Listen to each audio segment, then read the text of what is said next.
Hello, welcome to Unapologetically Speaking. I'm your host, Erica G. This is a podcast where we showcase intentional, bold, and unapologetic leaders in our community.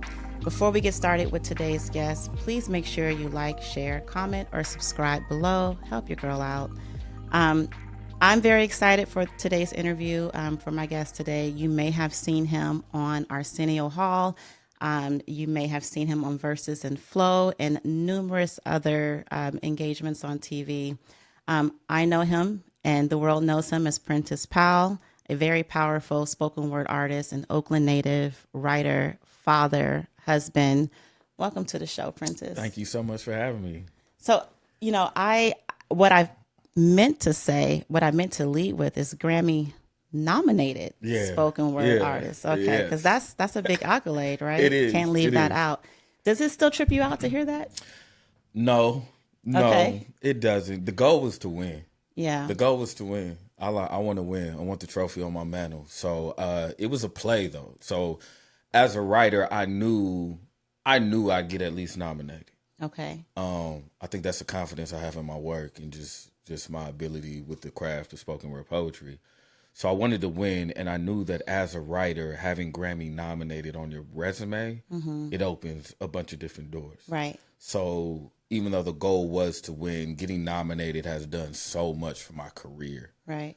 So that was actually kind of the goal. So it was like, okay, if for whatever reason, we don't win, best spoken word poetry album of the year, getting that nomination is going to do something on that resume for my other goals as far as a writer.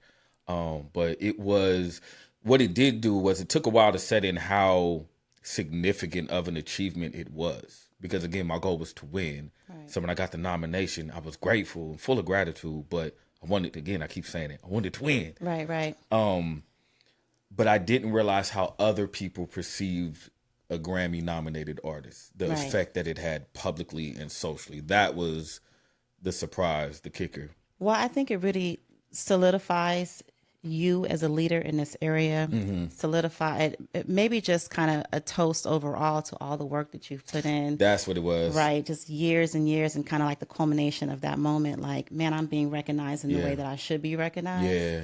I know the goal was to win, and I love you saying that. I love your confidence behind that because I think that's why we're here. Like, you have to be intentional in whatever you're doing. And if you don't see it for yourself, then nobody else is going to see it. So you're currently on your second Grammy run. Yes, is that right? yes. We are just dropped an album called Pack Light. Okay. It's my solo spoken word poetry album. I intentionally created it with one of my best childhood friends, Gene, who executive produced it, went out to Dallas to record the album. It's 10 tracks, 32 minutes. And again, it's called Pack Light. The reason for that being that I'm unloading in this album. These are poems that some I don't want to have anymore. Some I want to just get out and leave behind. Okay. So poetry that I do want to carry with me that I think kind of symbolizes where I'm at now. It's very relevant, very recent. The biggest challenge is that the album I got nominated with my homeboy Sean William, that was a duo album, but it was a live album. This one has production. This one has music. It has beats. Okay. It's a lot more deliberate, a lot more thought out, a different process. And I'm really, really, really excited about it. Really. I'm excited about it, just hearing what the inspiration behind it was, because in your last album, and for your consideration, which I know, and I'm about to showcase my knowledge of it right now. You said in one of the pieces that your job as a poet is to not hold on to these things. Yeah. It's to let go. It's to let go, Yep. And to share it with the world, because even if it doesn't help you in that moment, it could help somebody. Oh, I love that you listen to it. Yeah, for sure. I'm a fan. What's funny about this, and we've talked about this and we've laughed about it, and I'm about to age the both of us a little bit, Let's but go. I've been a fan since MySpace. Let's go. That's how I found you. I don't remember what your MySpace tag name was. Mine was I'm kind of a big deal. What was my MySpace? My MySpace was like Pepdesiac, I think. It was like something that had to do with my high school crew. Yeah. Like something that was totally irrelevant to being an artist. Just I needed some name. But that's when that's when I really started following you. You were doing like the Mouth Off Wednesdays at the Air Lounge. And I'm a writer, so I have a number of pieces that I've never performed, never said out loud. I mean, maybe just like to my family, but at that time, like that was really my goal. Like I want to reach out to other artists. I want to get out there and perform. And you reached out several times, like encouraging me, like, come on. Like, let's go. That's how long I have been following your work. That is super dope. That's so humbling. Yeah. So see, I mean, but I imagine it's like that for a lot of people who have been following along and watched your journey. You know, like you really feel like I've been there. Yeah. Yeah. It's and the blessing about relationships like these are that once you achieve a certain level of success in whatever you're doing, for me, I can't speak for everybody, but I place so much more value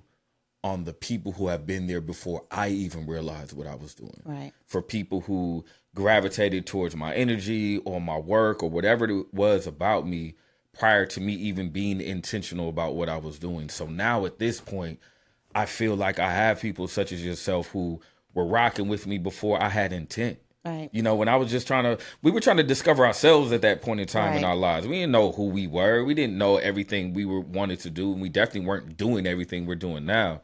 And so to have people around for that long is such a blessing. Yeah. And it keeps you rooted. It keeps you really grounded, you know, and I like being somebody who's really grounded and rooted in reality. Well, you come across that way. Your work comes across that way. Thank you. I feel like you just have a very personable nature to you in general. And that might be what separates your work from other people's work, is the fact that it's so relatable. Is the fact that you can listen to something and be like, man, he talking that shit. Like, thank you. Thank you. Yeah, I try not to think too hard. Yeah, it makes a difference when it's organic. Yeah. You know, I think like that's the key. you're really just pouring yourself out. Like there's no gimmicks, there's no made up stuff. I have struggled with that because I sometimes I write things and I'm like, I'm not even going through this. Like this isn't even about me. You know what I'm saying? Like for real. Yeah. And I think that's probably what maybe held me back in some ways, is just knowing that, you know, when I get on stage, when I perform this, like it's got to be me. You know what I mean? Like it's got to come from me. It's not just some words that I put together, because that's the difference between a spoken word piece and a poem that you recite, right? Interesting. I think. Yeah. You know, what are your thoughts on that? Well, you know, I started my first handful of poems that I wrote were in third person. And I wrote them in third person because I wasn't comfortable getting in front of people, being vulnerable. I've always been a vulnerable person. I was considered a crybaby growing up. I used to cry I still cry daily for joy nowadays. But I'm a very much so an empath. And so when I first got on stage, I wasn't comfortable getting in front of strangers saying that this is my story. So I'd always write my story in third person. And then the more I started to create work and share work and saw that there were people who could relate with what I was doing, to kind of strip the need to kind of hide behind that veil of third person, to be able to be like, yo, this is me. You know, like this is who I am. And I can say this is me. And so what poetry has done for me, spoken word poetry, the open mics, the black boxes, the Mouth Off Wednesdays in Oakland, even, you know, me having the chance to go to Dorsey's Locker, which was at its end when I first started, that let me know there was other people out there who could relate. Right. You know what I mean? So it becomes less scary. So, you know, I tend to look at spoken word poetry being whatever you want it to be. I just choose for it to be my most authentic version of self. When I'm on stage, when I'm writing and sharing my work, there is no question that anything I write or anything I say, I can stand behind. Right. You know, that I don't have to go back and clean up, because I mean what I say and I'm speaking from experience. And I think that makes it a lot easier to continue to create. Right. And I think also for me, I always say I'm one of the most selfish writers I've ever met in my life. You know, like a lot of poets or a lot of artists say they create to inspire other people. I think I'm blessed that my work inspires other people, but I'm way more concerned on figuring out myself. You know, I'm way more concerned with the shadow work. And now that I've tapped inside, I'm like, oh, this is a beautiful universe inside. I don't need to go anywhere else. You know what I mean? Like I don't, and the more you discover about yourself, the more you learn about life and how other people operate. And you learn how much light and energy you have inside that you have to give to other people. So I think I'm blessed and fortunate that my work happens to inspire other people and motivate them and make them feel something or think a way they may not have thought. But it really comes from a space of me trying to learn who Prentice is as a person. I love that you said that. That's so important because, you look at these artists, and this is, music artists or actors or people that are on the main stage or in the public eye. And years down the line, after they have amassed all of this success, they talk about how they never really did it for them, or how they never really, we see celebrities all the time and they're struggling, or there's drugs, or there's just whatever. And you're just like, man, if I had all that opportunity and money and all these things, then I would, you know what I mean? Like, how does life look like this for them? And I think a lot of that has to do with what you just said, not tapping into, not tying why you're doing things into like what is actually best for you, right? Because we get into it, and it's just easy to do in life, especially if you're a parent. Like everything that you do is kind of a reflection of what's important to everybody around you, exactly, and not just yourself. You. So yeah, so that's a difficult thing to manage. So I think it is. I think sometimes as artists, you don't live in the duality of life. Like you feel the need to separate your art from your personal life. Or stick with the image. Right. Yeah, and then there goes the separation, right? So then when the stories come up of common mistakes that everybody makes, right, yours are highlighted, and then people say those things like, how did they get here with all that they have, with all that they have and all they've achieved? But I think that sometimes if we take some of those flaws along with us, they kind of iron themselves out as we grow as an artist. Yeah. You know what I mean? I think it's only when you choose to kind of separate the art from the person that you have to live in this duality and kind of juggle. And I just don't want to do that. Like I don't got the time for it. Right. I don't got the energy for it. I got things that I enjoy in real life that I want to talk about. I got kids. I have a wonderful wife. I got dope friends. I don't want to have to separate them from what I do for my art. That's not comfortable for me. Right. So would you agree that the first time the world really got to see you be vulnerable, like you said, the first couple of poems you wrote were, in third person, but Good Father was a very vulnerable piece. That's the piece that I saw on Arsenio Hall, right? And what kind of tied me to your work, like, man, he's good. Like Thank he's you. like this, like he do this. Thank you. Right? Yeah. How has that? I know that from a father standpoint and personal standpoint, things have evolved not in a way that you prefer, right. And you shared that when we, had our event a couple of weeks ago. Yeah. But how has that piece changed your life, though? Is that piece has done more for me on so many different scales than I think anything I ever created. I had to write it. I wrote it in like 10 minutes. So the inspiration behind that came, I did a poetry slam, at the Grand Lake Coffee House. My man Sean Williams was doing a poetry open mic there, and he was having a slam. And I did a poem. I did the slam, and I won. And he called me after, and he was like, people are hating on you and saying that, a lot of people say that you only have this success because you're handsome or because of how you dressed or, everything that had everything other than to do with my ability. And it made me mad. Right. And I didn't like that. And I sat down, and that's what came out. Good Father came out. And I was also going, obviously, through, having to deal with flying every 4 weeks to go get my son who was born in the Bay. But the courts let his mother move to Florida and flying him back and keeping him for 6 weeks. So the story behind that on Arsenio Hall that was probably the third time I performed on the show. Okay. I was actually getting ready to sign a contract to become a part of the cast and perform once a month on the show. So he had called me, and he was like, you want to come back? And I was like, yeah, I want to come back. Right. I was like, what do you want me to do? And he was like, whatever you want. And I was like, I can do whatever poem I want on your show. And I think, shout out to Arsenio Hall. That's the beauty of that brother. He's such a light, polite, soft person who really just wants you to win. And so in my mind, I was, still going through it, still flying every 4 weeks to go get my son. And I was like, and I was broke. I had no money. Right. So I was like, what can I do to try to find a lawyer? And my thing was, maybe if I do this poem in front of 1.8 million people, there will be a lawyer who is willing to pick up my case pro bono. And that was a whole theory behind it. I needed a lawyer because I was trying to fight to get my son more time with my son. So I was like, what better way to put my story out there than on national TV and Arsenio Hall Show?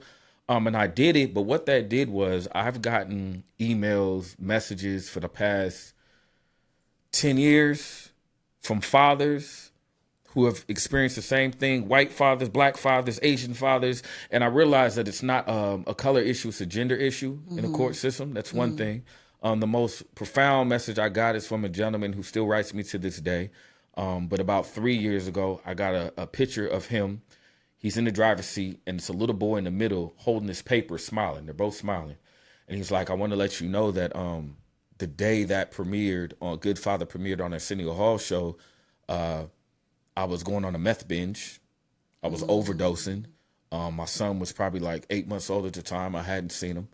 And I saw your poem, and it made me sober up and want to clean up. Wow. And he was like, you're the first person I'm writing today. And I'm sending you this picture to let you know that I just got custody of my son. We just walked out of court together. And your poem is a whole thing that motivated that. And that's always sat with me ever since I got that message, because it taught me that your pain isn't meant for you to keep, no matter how much it hurts. Right. You know, sometimes we walk around with all this pain, but if we just give it away into the world and the universe, it's going to heal somebody. It's going to do something for somebody. It may not directly be for you. You know what I mean? It may be for that man who's on a meth binge in a trailer, white dude, a meth binge in a trailer, some middle America town, I don't remember which town, who needed to hear it to get his life together so now he could be a part of his son's life. Right. So it just taught me that your pain isn't meant for you to keep. It also just helped me at the time cope a little bit more with my circumstances of having to, you know, fight for my son so much. It just having that support from other fathers who can relate. It kept me going until I finally got custody of my son. Right. Yeah, it did a lot for me. Yeah. That's the funny thing about a writer's journey, right? Like, you don't know who you're going to impact. And that's why it's important to write about everything. And I always writing stuff, and then I'll read it back and I'm like, this is too heavy, or this is, you know, and then you got to think like, maybe it's not vulnerable enough or heavy enough, or maybe this is just the right amount of heaviness because somebody's going to read this and go, me too, right? Because how often do you get into situations or you deal with stuff in life and you think nobody around you understands? Yeah, right? And when you said it's too heavy, who are you thinking about? Yeah. Like, really, who are you thinking about when you said it was too heavy? Them? Yep. Right? Yeah. The audience and the people. And I think that's sometimes just as creators where the disconnect comes, is that, and it can happen with success too. Like, you know, you get to a certain level where your work is becoming notable, and you may find yourself starting to gravitate to creating work for those same people who are applauding you. And I think that's one of the things that I went through too. And the reason why, you know, this Pack Light album is that I just created is so important to me is because it's not with people in mind. You know, like, as long as you create from here, whoever needs to hear it and whoever it resonates with will receive it. Right. That's all you got to worry about.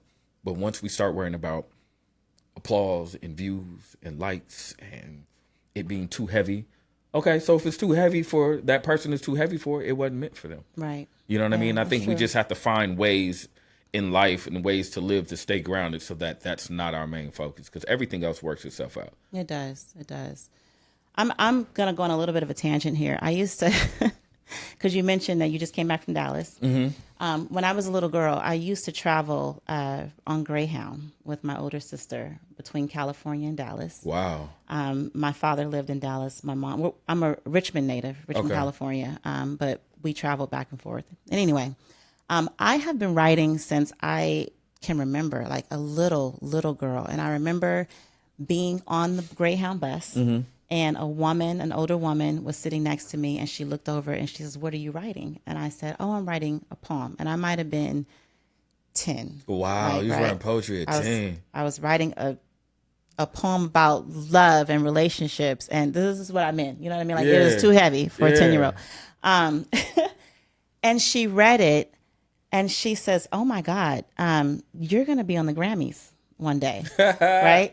So this resonates with me sitting here with you, because, and this is why I say it's such a big deal. You know what I mean? Even if, And I know you found that out, you know, kind of after the fact, like how many doors it opened, but it's such a big deal for our community. And not just our community, but for spoken word artists, people who have been operating in this space and doing this for so long and Decades. never reaching that type of accolade, and just kind of, you know, showing that this work is important, right? Like it's being nationally recognized and it's important. Yeah, right? and it's valuable. It's valuable, and you can do it. Right. I did it with no PR, no management. We spent a total of $172 total for our whole Grammy campaign. Wow. You get what I'm saying? Like, this was all the support of the people. We recorded every visual in Oakland. I thought about any ideas. I was like, yo, this is what we're going to do. My man Sean, who did half of the poems, performed, and my man Matt, who's my videographer. Shout out to my man Matt. We did it all ourselves. All ourselves, completely. The campaign, everything. I got to pause right there because, you know, part of what we're doing here, just part of what I do outside of this is just mentoring entrepreneurs. And one of the main things that stop people from getting started is feeling like they don't have enough money, enough capital, enough preparation to do it. So to hear you say that you amassed this success and you created this powerful piece of work, body of work with Sean Williams, who is, shout out to Sean, he's a phenomenal artist as well. Sean's dope. With $172. Yeah, and that's just how much we spent amongst each other. Right. You know what I mean? But it really was a campaign for me. One, I was scared. The reason why Pack Light is significant to me because this is my solo album. I was scared to go for it by myself the first time. Sean has been there since the first time I ever did a poem on stage. Sean is my comfort zone. Sean is my friend, you know what I mean? And I, thought it would be dope if we won a Grammy together. You know, it'd just be kind of symbolic, kind of full circle. And I think what it showed to people is that you can, you know, and I'm accessible. I still live in the Bay. I'm in LA a lot, but I live here. Right. You know, I teach. I'm still in the schools. You know, my wife and I are, you know, I'm a Pilates instructor in Dublin. And my wife is a GM there. Like, you can find me. I'm not hard to find. And I think having the accolade of that level and people being able to reach out and touch and see you, I've definitely noticed the difference it makes how people start to look at themselves. You become a mirror for other people. Yeah, you do. Especially young black boys and black men. And they start to be like, yo, what am I waiting for? You know, and I think that was the thing for me. It was proof to myself. My part in the campaign was proof that I could literally do anything I say I'm going to do.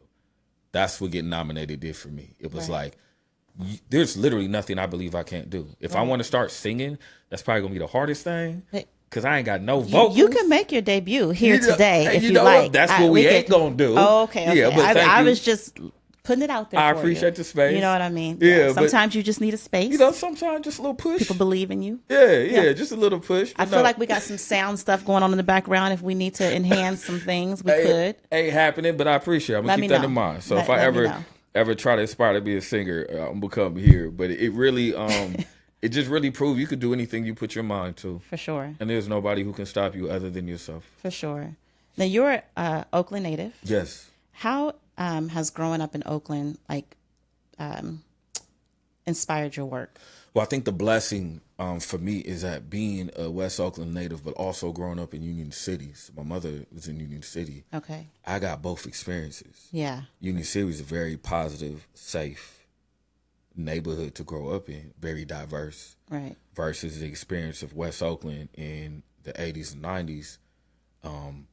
You know, is black folks, there's poverty, there's violence that you aren't going to see. So I got a very good balance. I got a duality there. So what Oakland has given me is everything. My mother being a former Black Panther, me having that experience of that type of culture around me. My mother teaching me the importance of being proud of who you are, of being black.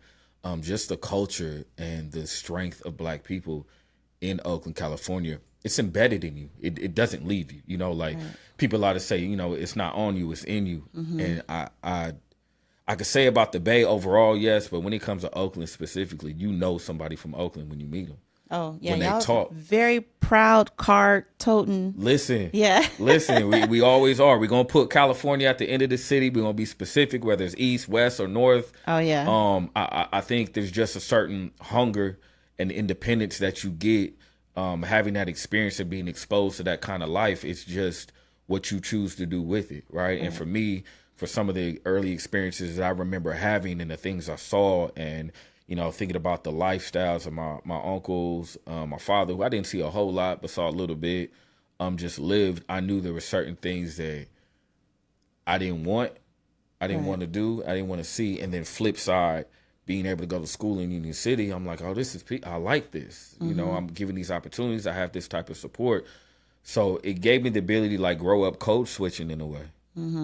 So you just apply that to life. And now I always say, like, I'm a master chameleon, and I'm not necessarily a chameleon because I'm not hiding, but I can blend in anywhere. So when I get into these spaces with the Recording Academy, I know how to carry myself. I know what I'm saying. I know what I need to say. I'm not changing how I speak because I'm authentically myself, but at the same time, I have the experience of growing up around different cultures and different types of people that gives me a better understanding of how the world works. Right. When you use that to your advantage, I think, all doors are open for you. Well, and I think also the benefit is it just gives you the confidence to operate authentically too. Absolutely. Right? Yeah. And especially if you can do that successfully in all areas. So, some fun facts about you. So I told you beforehand, I chat GBT'd you. Have you ever chat GBT'd yourself? I did a couple months ago. Okay, so I'm going to read I'm going to read first what ChatGPT has to say about Prentice Powell. All right, okay? let's see. And this really, to me, when I read it, I just was kind of like, okay, ChatGPT, because sometimes you said you GBT'd yourself, and you had a son named Leonard, right? My son ChatGPT'd me and came upstairs asking me who was Leonard, right? Because it said I got some kid named Leonard, and I was like, so they be wrong, right? They be wrong. They be wrong, but they were, I feel, on the mark. So Prentice Powell is much more than a poet. He's an educator, community leader, and voice for healing. His poetry merges emotion, authenticity, and commitment to truth. Man, that's so dope. How does that make you feel? That makes me feel humble because I don't necessarily know if I really am being deliberate about my legacy. I was hearing you speak during your last podcast interview, and she was mentioning the sister's name. Was it Monique? Monique. Shout out to Monique. I heard her mention her legacy and being deliberate. And it made me think, I don't know how intentional I am about my legacy. Right. I think I'm focused way more on the authenticity, and whatever it shapes out to be is what it shapes out to be. So hearing that lets me know that I'm on the right track, because I think those are characteristics and traits that I can live with. Well, funny you say that, because, we were talking earlier about how you have to be intentional. You have to go after things because you don't know how much time you have left to do those things, or when our time is up. And so I think in that regard, by operating as your authentic self, you have created that legacy, right? Because that's how people remember you. That's how I remember you.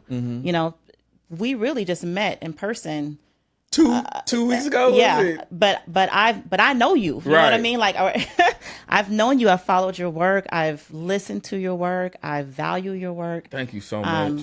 So I think that's your legacy. Like, that's the legacy that you've created. And ChatGPT, they outlined it. So even if what I find is that even if you are not intentionally doing it, I did a whole PSA about authenticity and how important it is, and how I know people struggle with it, especially in entrepreneurship, because you're trying to fit in, or you're trying to get business, or you're trying to do all these things. But it's so important that you be yourself, because you can repeat that. Yeah. Right. And then that becomes your legacy. Like, every time I saw this person, every time I heard this person speak, they always led as themselves.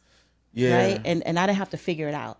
So when I listen to your work, I don't have to figure out where Prentice is coming from. So you can add that to your list of accolades and legacy. Thank you right? so much. I think it's forming without you being intentional about it. So thank you for that. You said that. I think the tricky thing is that this is new for me. I think fully living in my authentic self, because I've always been somebody who I've sought the approval of other people the majority of my life. Yeah. Even while As do most of us. Right. But the tricky thing for me has been that, a lot of this work has been in the public space, and, I've managed to garnish enough of a reputation for individuals such as yourself and Chat GPT to look at me this way, while knowing that I've been internally struggling with who I am to me. Right.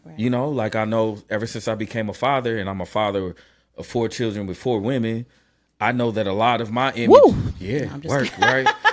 I know a lot of my image and how I viewed myself was based upon how they thought I was doing as a father, right? And what happens when they don't have a good image, or what happens when things ain't cool? And then I'm taking that. What happens when I'm looking at where certain people are and what they're doing with their children and what I'm not able to do with my own, despite garnishing this reputation of being somebody who's authentic. Sometimes that authenticity for me it don't feel good, you know? Just to offer some perspective, okay, that Please. might just be the pressure you feel to maintain it on the days where you don't feel strong and you don't feel like you are leading as your best self. Right. The story with that, though, or I guess the takeaway with that is that I'm a mom. So I'm a mom of 4 children and 4 boys. And things don't, no matter how hard we try, no matter how much work we put in, no matter what we do for them, no matter, things don't always look or reflect the work that we're putting in. Yep. Right? I had to learn, I had to learn when I was beating myself up about this or that, or this mistake or that mistake, or how this relationship looked, and probably more concerned with how it looked to the world than what it actually looked and felt like, for me inside my home.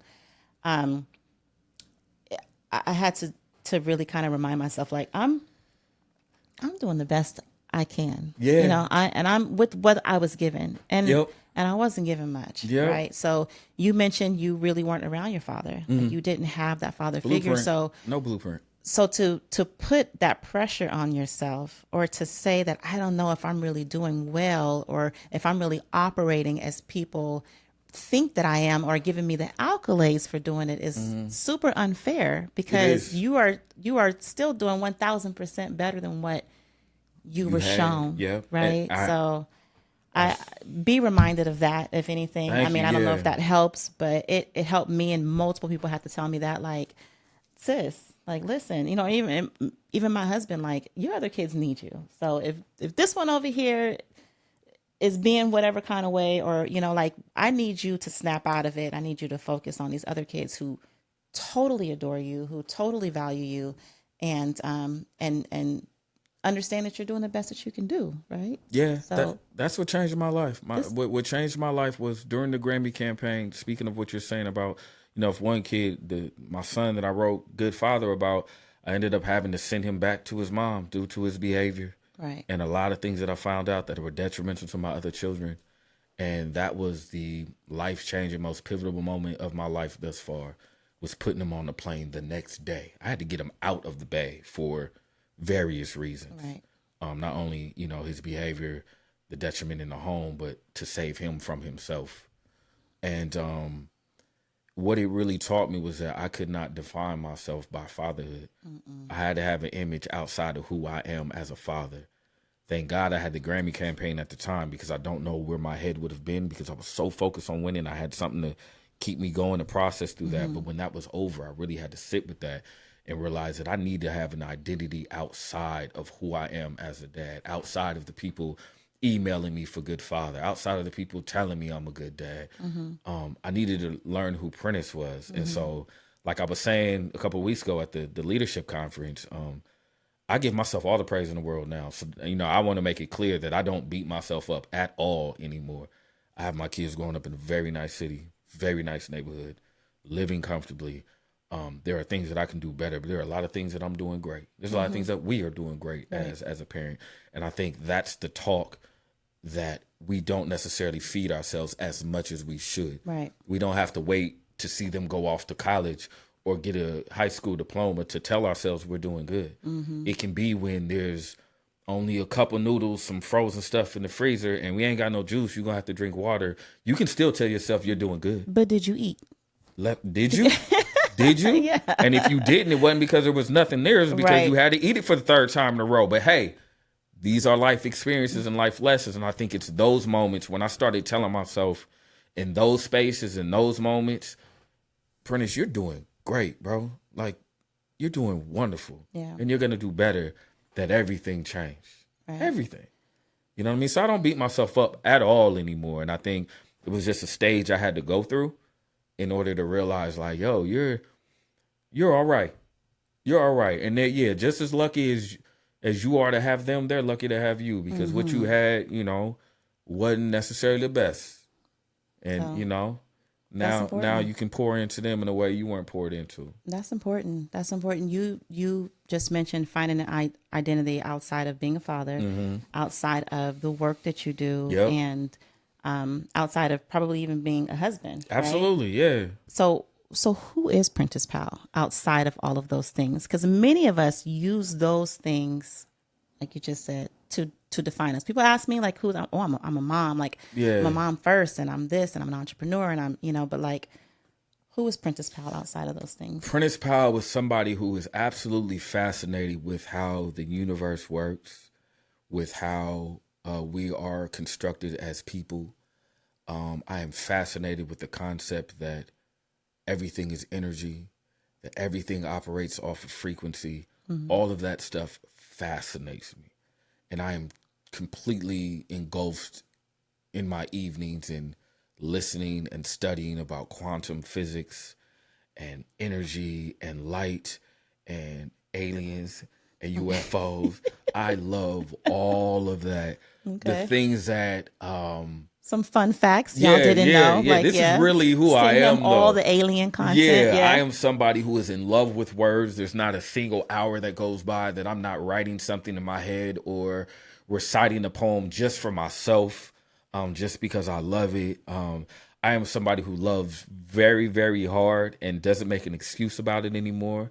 I am an empath. Like I said, I was called a crybaby when I was a kid, and then I learned that this is a superpower, being vulnerable, especially as a black man. What I'm doing something that a lot of brothers be like, how do you do this? And I'm like, it's not a how, I just do it. I say what I feel, and maybe that's the difference. But I'm somebody who's very much so knee deep in transition, and I'm unapologetic, unapologetically afraid of, I'm not afraid to express it anymore. Yeah. That's good. I just don't want to hide. I don't want to hide. I feel like I've done enough of that. So I'm somebody who's discovering myself and figuring out who I am at this age, in this space in life, with absolutely no fear of what anybody thinks, because I've realized that there are so many other people not doing this work. Right.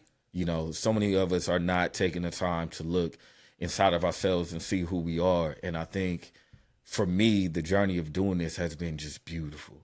And the fact that it's coming from inside is like, it's such a relief to finally like look inside of myself and not elsewhere. My wife is amazing. Right. I get so much light and love and energy from her. My kids are dope. My friends are amazing. But to finally not have to look elsewhere to feel good about me, right? I'm just in bliss right now. Like, I really am. So that's who I am. I'm somebody in bliss right now who has just discovered the power of discovering self. That's dope. I opened myself up a little bit. I asked people to ask me questions online, right? And I always see this and I'm like, oof, I don't want to do that. I don't want nobody asking me no questions, all these, but so I did it recently, and someone asked me, like, how do you stay so positive? And I started giggling, like when I read it, like, how do I stay so positive? Like, that's just what y'all see. You know what I'm saying?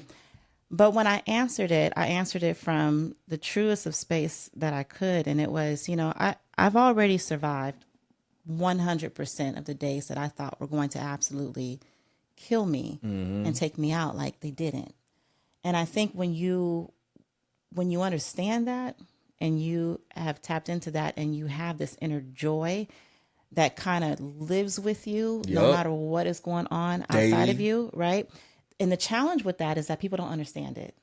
People think it's a facade, or if you're not joyful all the time, or if you do struggle, and we all struggle with mental health and different things that just kind of get under our skin, and that joy still isn't there. And it very much is for me. So So I hear what you're saying, that when you're able to live and operate in that space, it changes things. Yeah. It changes your perspective on pretty much everything. Like, Everything. everything Living in life. gratitude. That's what I call living in gratitude. Like when things aren't going good. I had a moment yesterday at home when things aren't bad, but I was perseverating on things that I wanted to be better, that I want to be better right now at this point in time in life.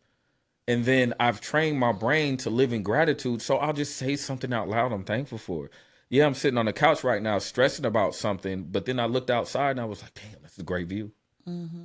Like, oh, yeah, I'll be all right. You know, my daughter's on the patio playing in her water thing, totally at peace right now. Like, okay, I'll take this. Right. There was a time where I was stressing at the bus stop. Now I stress in the Benz. Mm-hmm. I'll take it. Yeah. You know what I mean? But sometimes we have to just look, and even when it's not a bus stop to a Benz, but when it's, I find gratitude in being able to DoorDash sometimes. You know what I mean? Like just somebody delivered some food to my house. I couldn't always do this. You know what I mean? So whatever it is that you find peace and joy in, hold on to that. You know what I mean? Just hold on to it. And like you said, some people are going to think it's a facade. Yeah, for sure. That's fine. But when they get it, they get it. You know what I mean? Like, and you create that new village. If they never do. Yeah, sometimes they don't. But the beauty is when people get it.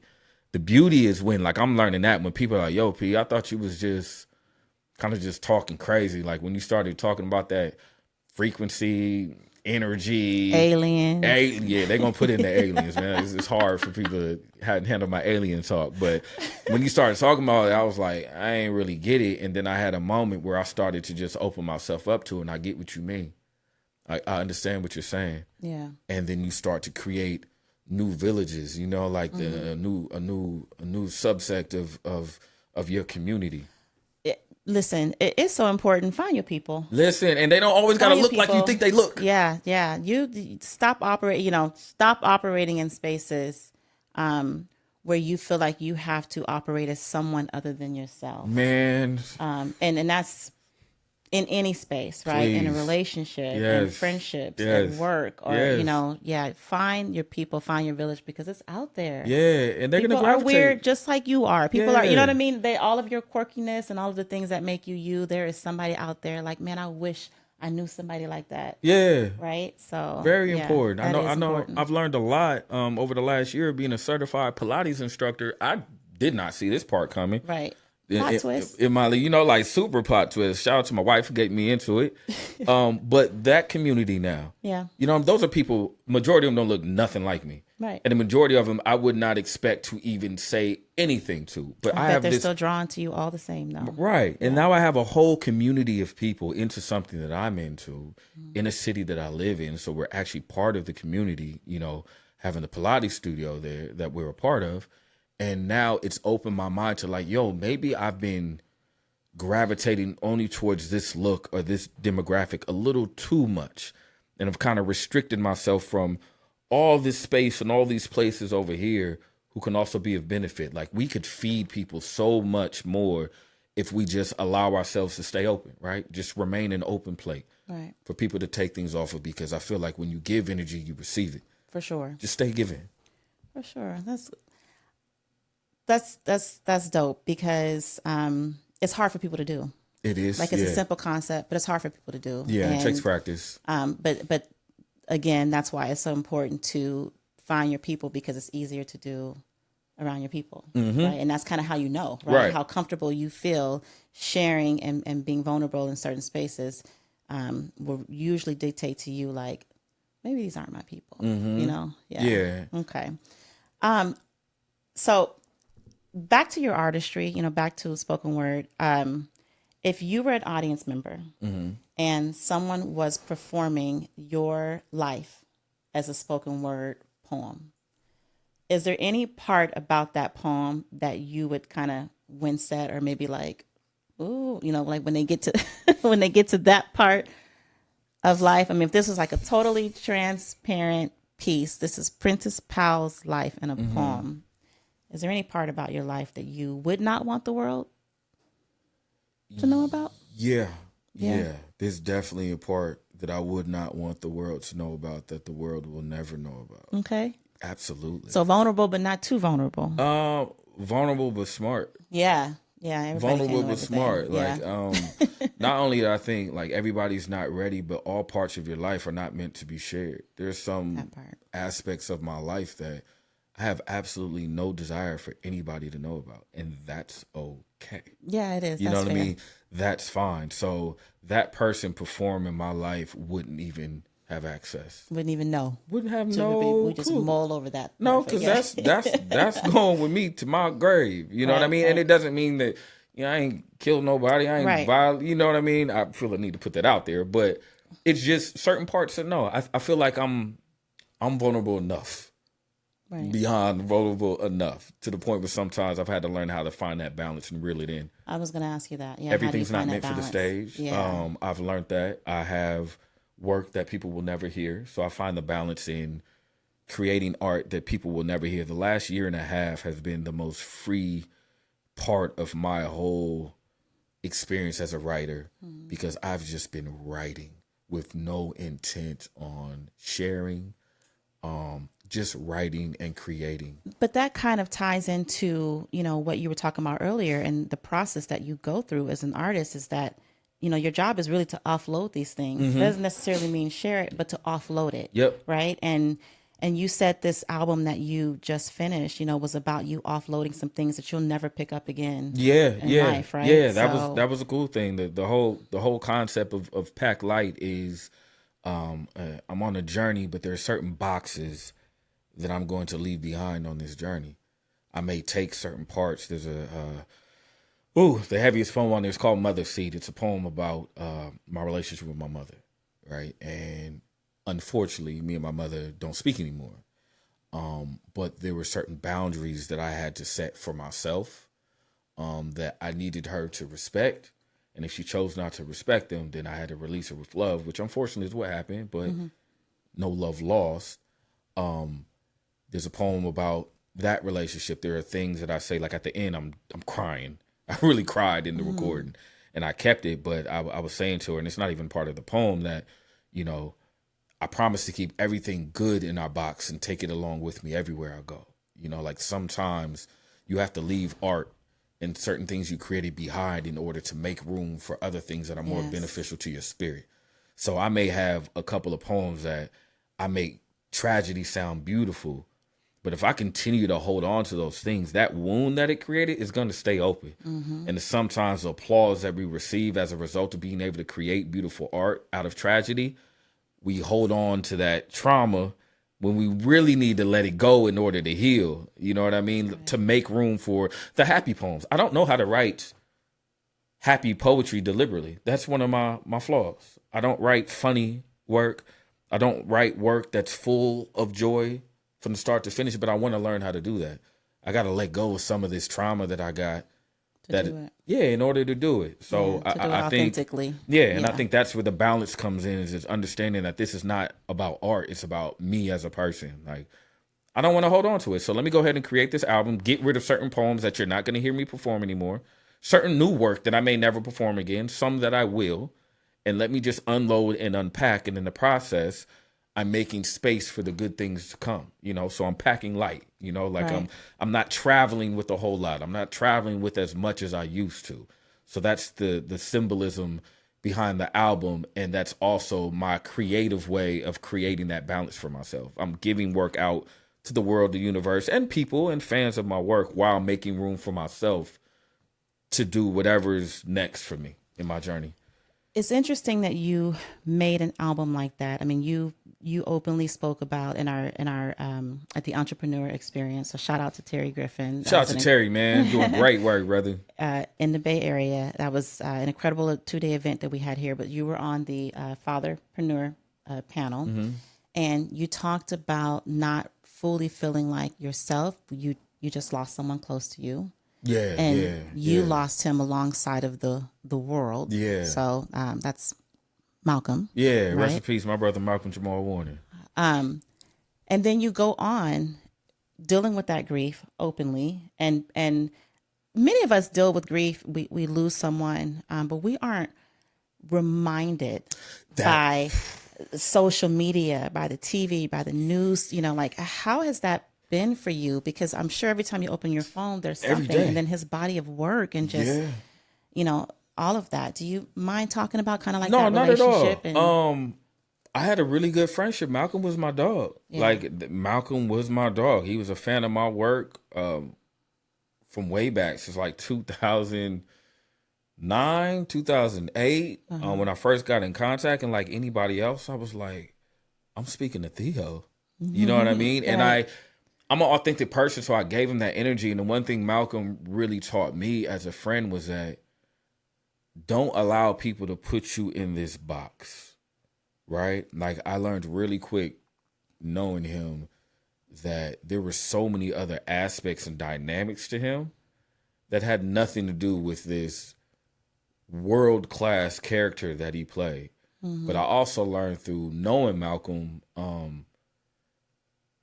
that was him. You know what I'm saying? Like he was a solid dude. I think the interesting thing, because, again, that was my dog. So having somebody of that stature pass away, and like you said, being reminded of it every day, that was odd, and I didn't have the close, like I'm not in his top 10 that he's calling on the phone, but he's picking up the phone every time I call. He is calling me and leaving me messages. We do text often. Right. You know what I mean? Like we have a very, very good relationship. The grief was interesting because I didn't realize I'd grieve as hard as I did. Right. I didn't. And I don't grieve over people often.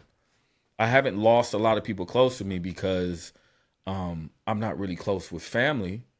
The people I have were when I was really, really young.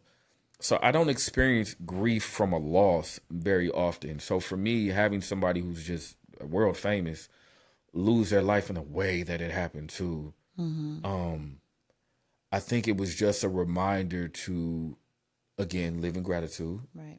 Appreciate people. I told him I loved him the last time I spoke to him, which was dope. I can live with that. Yeah. You know what I mean? I saw him in October when I went out to Atlanta and had a show. He came to my show.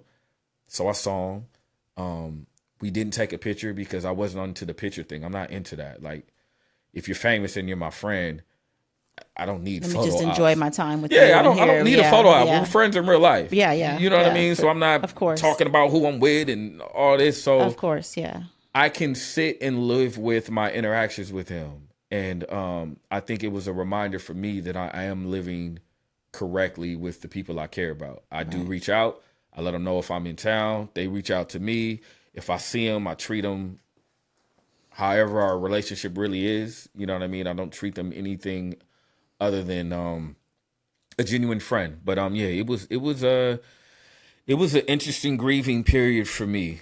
Just watching and also feeling like I feel like a lot of people did not give him the respect he deserved until he died a couple of weeks ago. Well, that's kind of true for everybody, a lot of but artists, it hits differently when you know the person. Right. That's what's the interesting thing.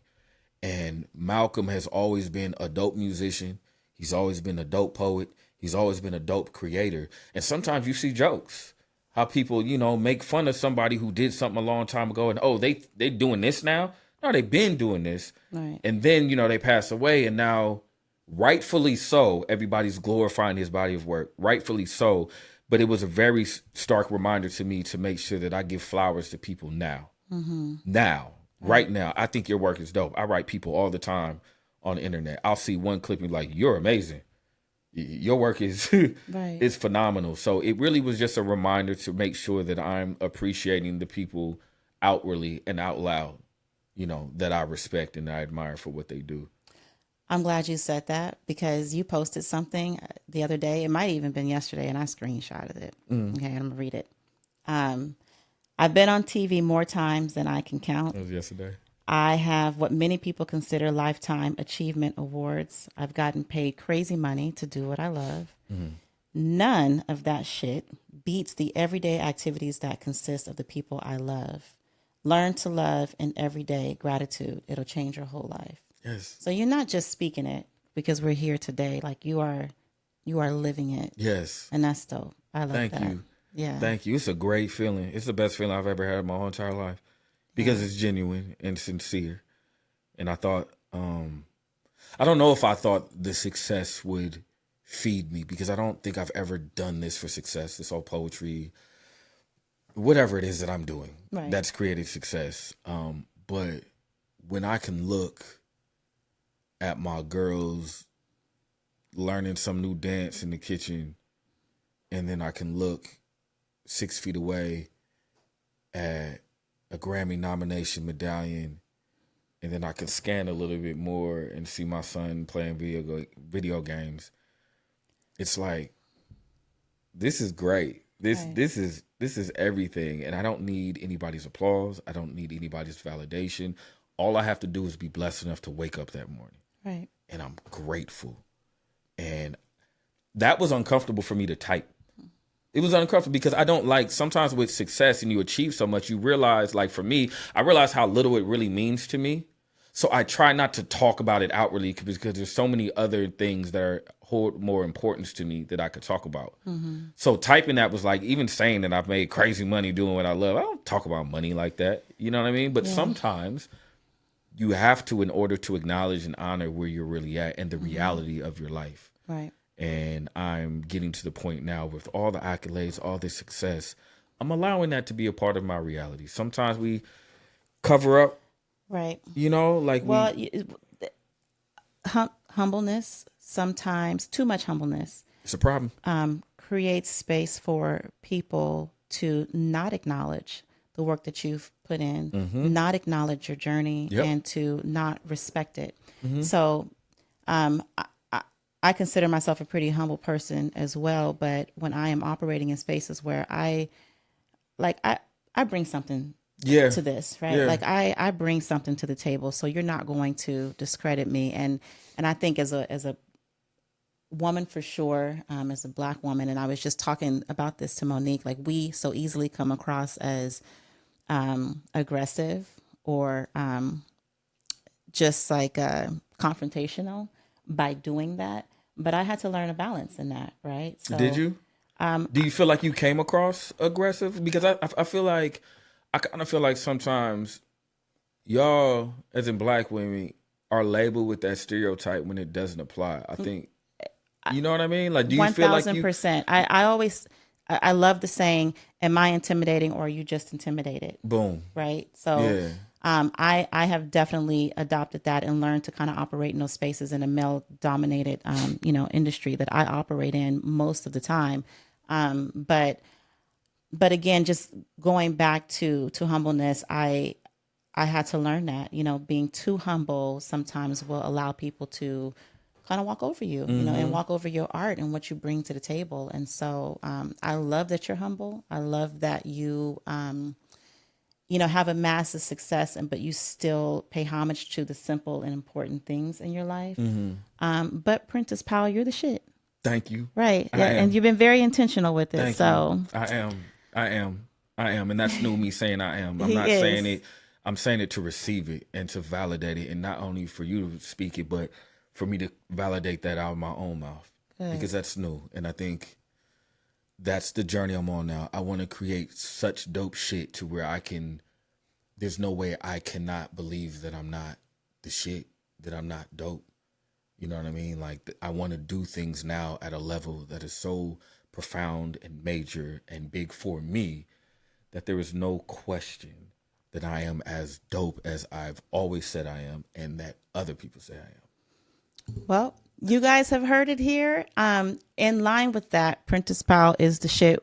We are going to, once the camera shut off, I want you guys to stay tuned. I have a very special treat for you from Prentice's upcoming album, Pack Light, a preview of some of the work and what you will find on that album. Thank you for allowing us to share that, Prentice, and thank you so much for being here today. Thank you for having me. Thank you for giving me a platform to speak and us to have a conversation. I appreciate it. Anytime. Yes. Thank you. I'm going to be back. Oh, I'm going to have you back. Okay, let's go. Yeah, because when Pack Light come out, I got to keep getting you back before you get too big for the little people. Let's go. Oh, don't even say that. No, I'm here. I'm here regardless. Thank you. Dope. Thank you. Yeah.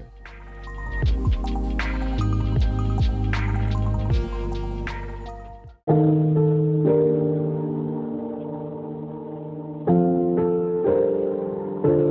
know you're gonna be mad,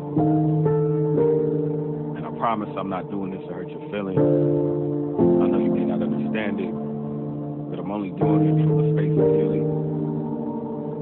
Know that anything I ever say is genuine from a space of love. Always.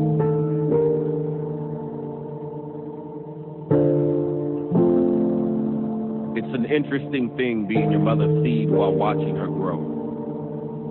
Watching her go from Section 8 to homeowner, social worker to a cop. When I was little, our vehicle was a bicycle with a baby seat attached to the back. I grew up to watch this woman pull off in the newest Lexus in the lot, so when I tell you that I've been there to see it all, I really have. I watched my mom go from a cop to an entrepreneur, and I'm talking completely unknown to being in high demand. See, in my mind, we were this home team of two with a few fans in the stands. My mother was left to raise me without the man who created me, so needless to say, I had to learn how to play a lot of different positions at a young age. First, I learned how to run the point. I wasn't in the box, but instinctively I learned how to dodge and weave the emotional inconsistencies when her Prozac was low, and I laid low until she fulfilled either her bottle or her patience. I was a child wonder who was taught to play plumber before my own vocal pipes became the soundtrack to my own life, and I know there were a bunch of times where I had to be the one that had her wondering if she was even parenting right. As a toddler, I was a throttle to her propeller, her boy. She called me her best friend. I felt more like a boo. You know, the only thing that kept her hope afloat at times. In my mind, I was a lighthouse, always there to warn her. Anytime someone came crashing into her shores just a little too fast, I was like that 11-year-old ex-boyfriend she still lived with. And as she sprayed perfume onto her wrist, the grown man in the young me would always think to myself, where you think you going dressed like that? You could not tell me that I wasn't my mama's protector. The judge and jury to every man trying to prove they were the best one for the job. None of them niggas ever lasted, but I did until I didn't. And I was just a kid, while being the man of the house.